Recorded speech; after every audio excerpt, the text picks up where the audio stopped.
Okay, guys, it is Tuesday the 2nd, and the craziness of the holidays is finally freaking over. Yeah! So, we got all the parts in for the CUDA, finally. Gas tank's going in tomorrow. Wiring will be just tucked under for now until we finish it. At that point, we're going to take it outside, and hopefully we're going to have some fun burning up the tires. Let me turn this around. We've been working on the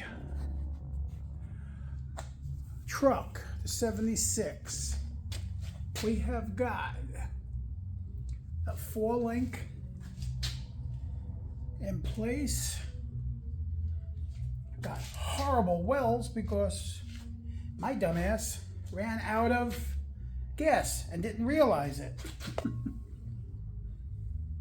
So we're going to get some gas also tomorrow.